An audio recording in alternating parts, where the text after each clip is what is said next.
5 December 1872 Atlantic মহাসাগরের অ্যাজোরেস দ্বীপপুঞ্জের পূর্ব দিকে প্রায় 400 মাইল দূরে রহস্যময় এক জাহাজ দেখা যায়। ক্যাপ্টেন ডেভিড মোরহাউস, যিনি নিজের জাহাজ নিয়ে সমুদ্রে ছিলেন, দূর থেকে এক পরিত্যক্ত জাহাজ দেখতে পান।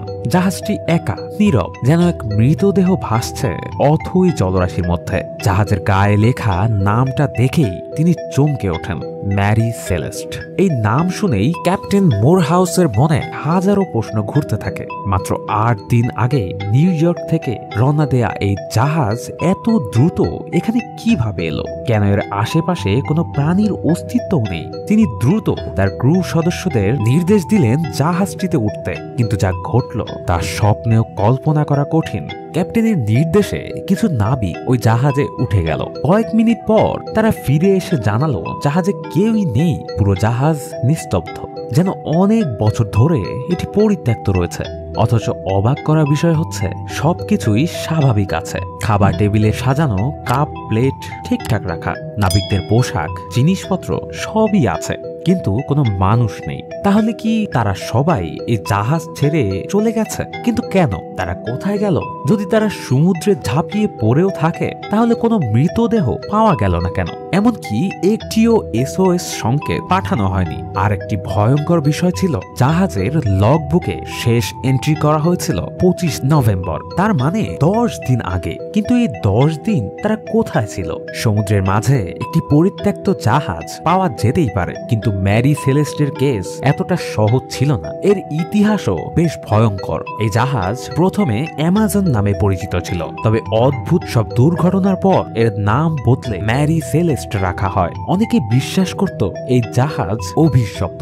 প্রথমবার যখন এটি সমুদ্রে নামে, তখনই এক রহস্যজনক ঘটনার শিকার হয়। একবার যখন এটি মেরামতের জন্য শিপ ইয়ার্ডে নেওয়া হয়, তখন সেই শিপ ইয়ার্ডই আগুনে পুড়ে যায়। অথচ ম্যারি সেলেস্ট অক্ষত ছিল। ক্যাপ্টেন ম্যাকলেনের অধীনে থাকার সময় তিনি হঠাৎ করে অসুস্থ হয়ে মারা যান এই জাহাজের ডেকে। এত সব অদ্ভুত ঘটনার পরেও কেন জানি না, জাহাজটি বারবার নতুন ক্যাপ্টেন আর ক্রুদের নিয়ে নতুন যাত্রা করত।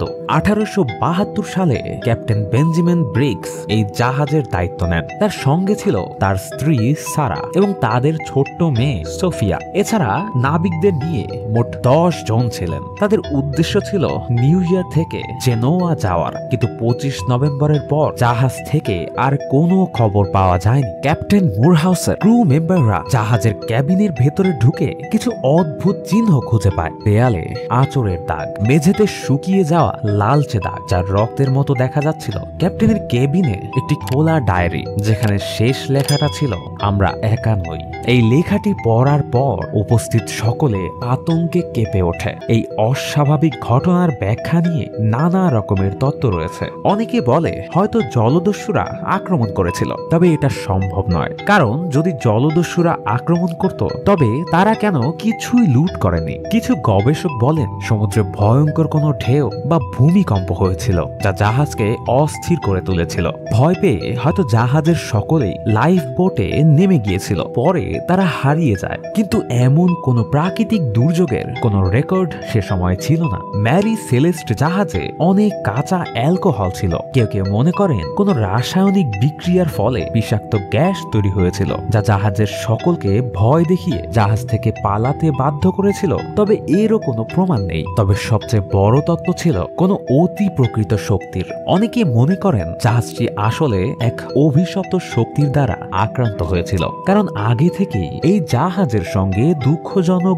ঘটনা জড়িত ছিল। কয়েকজন বিশ্বাস করে হয়তো এলিয়েনদের হাতে জাহাজের সকলে অপহরিত হয়েছে। অপর একটি তত্ত্ব আরো বেশি ভয়ঙ্কর। কিছু গবেষক বলেন ক্যাপ্টেন ব্রিগস নিজের ক্রুদের হত্যা করে এই জাহাজ ছেড়ে পালিয়ে যান, অথবা ক্রু এর সদস্যরা বিদ্রোহ করে ক্যাপ্টেনকে মেরে ফেলে, এরপর নিজেরাই কোথাও চলে যায়। কিন্তু এত বছরেও কারো মৃতদেহ পাওয়া যায়নি। এই ঘটনার বহু বছর পর এই ম্যারি সেলেস্ট জাহাজকে বিক্রি করে দেয়া হয়, কিন্তু এটি যেখানেই যেত সেখানেই রহস্যের তৈরি করত।